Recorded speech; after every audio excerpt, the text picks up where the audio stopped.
What up, it's me, A to Z. We're back with more Legend of Zelda Ocarina of Time. Last time, we returned to the Goron City because we realized that was our next destination, and we found out that all the Gorons have been taken by who else but our buddy Ganondorf. In there. Fire Temple. In this episode, we're gonna start going through the Fire Temple, which is our next dungeon. But first, few things I want to do. First of all, I'm gonna play the Prelude of Light, which that's one of the two new songs that we learned. We learned the Prelude of Light, which is our warp back to the Temple of Time, and then we also learned the Bolero of Fire, which is our warp back right there to Death Mountain. Now, going back to the Temple of Time because there is one quick thing that I want to do here in the Temple of Time. Specifically, right here in this room. Because if you remember last time we were here, oh god, right, slower movement speed. I'll get on that tangent a little bit, but if you remember, Sheik said that if we walk here, and we place the Master Sword back in its pedestal,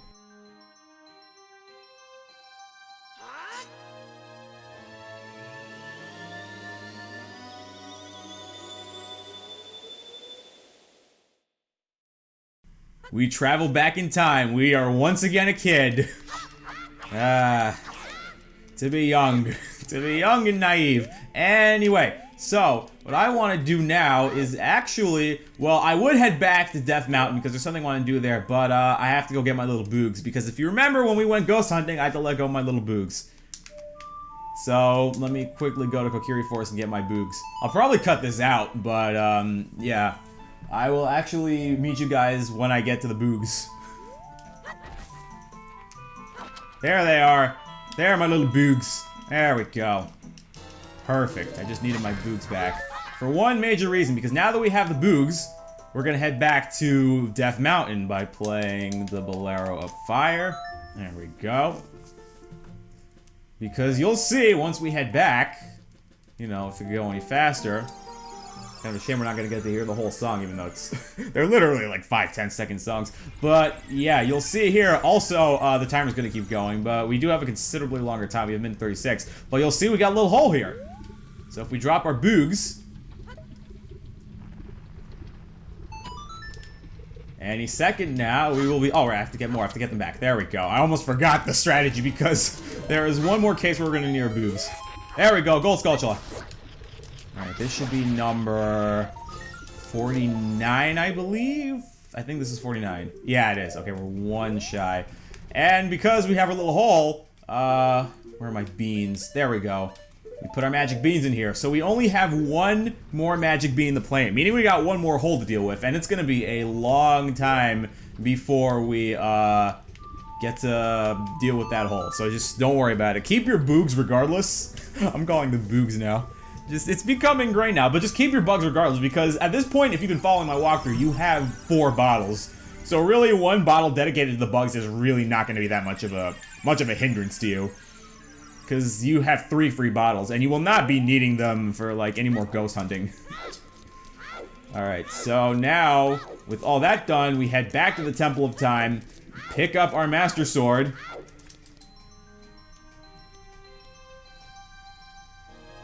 Time to skip puberty once again!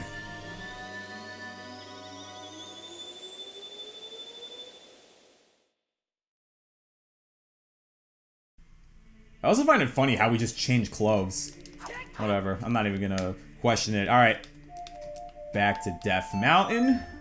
Because just instantly we skip through time, you know, fast enough for the little magic bean that we planted as a child to magically grow now that we're an adult, as you'll see. Where is it? Where is it? There it is! Alright, so there's actually...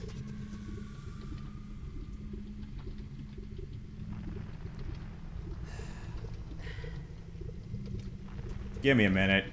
Okay, it's back. Holy crap, that was dumb. So actually, as you'll see here, I think it's up here. Yes, it is up here. Perfect! Hold on. Heart piece! There we go. So we have 2 heart pieces now. Okay, good. I was wondering how many we had. But yeah, you can get a heart piece up there, and that's actually how you're meant to get that heart piece that was over there. The one that we got way back. Like, God knows how long. But yeah, that's how you're meant to get that one, is through that. But you can cheat it, and you can get it through the, you know, just climbing down as a kid. So with all that done, I think it's time. I think it's time we finally head in here. And forget climbing down the ladder. We're gonna jump down because we're men! Whatever, I don't care if I lost a heart. We're gonna get it back as we walk in here. Welcome to the fire temple. And, I have to deal with fire bats! Still deal damage, and then just... If the thing is, if you can't kill the fire bat... Okay, hook shot. Hook shot. Hook shot! I know what it is! Thank you. Stupid bat. Holy shit. Alright. So, we're done with that. We can only go through one door, so we go through here. And we see a very familiar face. Who's there? Is that you, Link? Oh, it really is Link. You've grown so big since I last saw you. I want to have a man-to-man talk with you, but now's not the time. Ganondorf is causing trouble on Death Mountain again. He's revived the evil ancient dragon Volvagia. On top of that, he's gonna feed my people to that evil dragon as a warning to other races that might resist him. If that fire-breathing dragon escapes from the mountain, all of Hyrule will become a burning wasteland. I will go on ahead to try and seal up the evil dragon. I'm concerned though because I don't have the legendary hammer, but I have no choice. Link, I'm asking you to do this as my sword brother. While I'm trying to deal with the dragon, please save my people. The prisoner's cells are in the opposite direction. I'm counting on you, Link.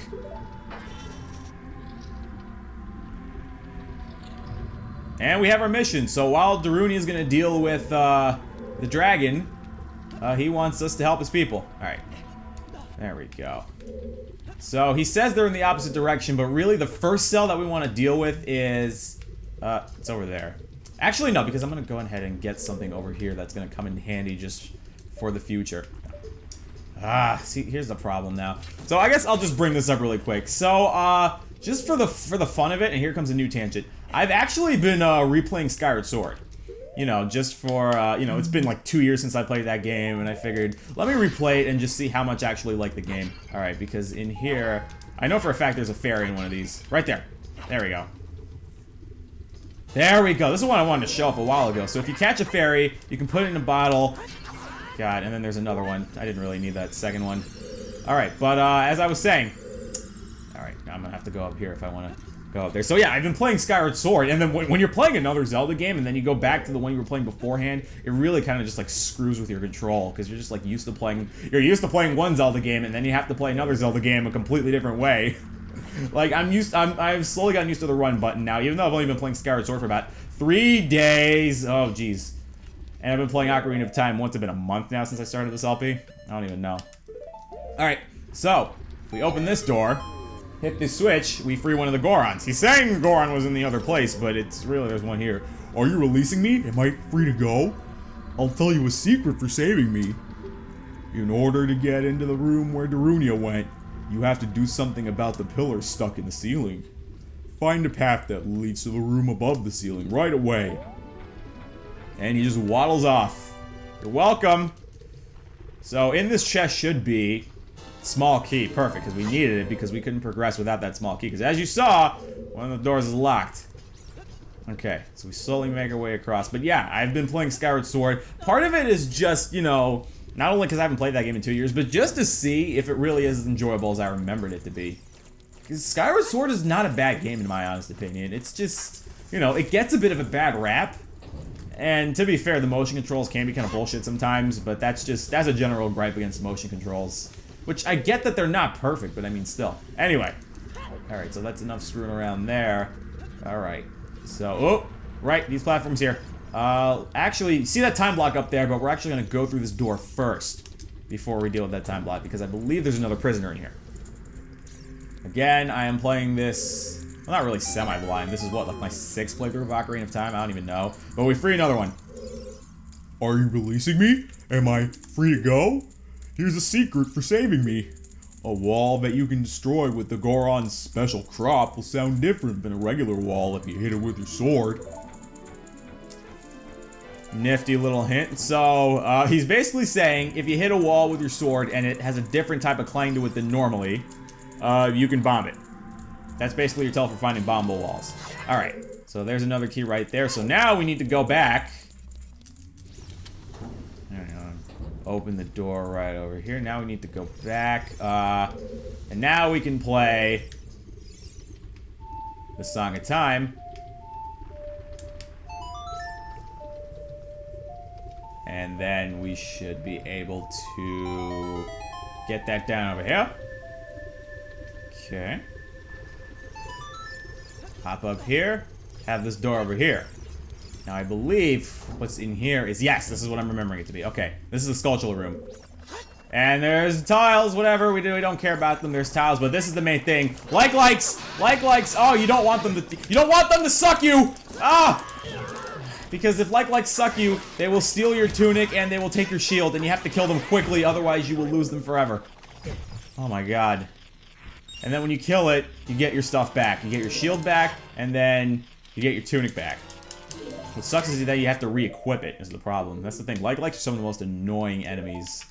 Ugh. Whatever. It was worth it because now we get a gold skulltula. Hang on, I think I have to backflip into it. Or jump attack like a boss! There we go. Also, I forgot to mention that those tiles are going to be going all over. I just ignored them and brute forced it. That's kind of what I recommend you do. Like, don't even worry about those tiles. Alright, so that's our first gold skulltula. Okay. I'm gonna wait for that to come here. This is pretty much some hardcore parkour. The thing is, now when you have the Goron tunic, lava's really not gonna be that big of a problem to you. Alright. Can I make this jump? Totally? No, I can't. Oh, but the thing is, yeah, the lava barely hurts you. Okay, we're fine. We're fine. So now we go through this door and not roll into anything. Alright, so here, I think this is an example. So if we clang this wall, you hear that clang, but if you listen to this clang, you can bomb it. I mean, it's pretty obvious because it looks like there should be a door there. You can see the outline, so it's kind of like an obvious one. Even then, there's just the door right there. I don't know. They start off obvious, but then they start getting really tricky. Alright. Opening that door. Save another one of you. Are you releasing me? Am I free? Can't I say anything else? Do I have a mind of my own? There are switches in this temple that you have to cut to activate, but you can also use the Goron's special crop to do the job. So he's just telling us about... I know what he's talking about. He's talking about switches that we're going to be running into in the very near future that we can use bombs on, and those actually are going to come in handy. Like, you're going to want to hit those switches with your sword sometimes, but other times, bombs are going to be the more useful thing. Because there are cases where it is effectively a timing game. Whoop. See what I mean? Look, we can walk on lava for a considerable amount of time and not get hurt. Hang on. Oh, see, there we go. Like, now the damage that we take is considerably slower. Okay, hang on. Whoa! Hi! Hello! I'm just brute forcing this. Like, I'm not being careful at all, really. I'm just kind of, like, rushing through this dungeon.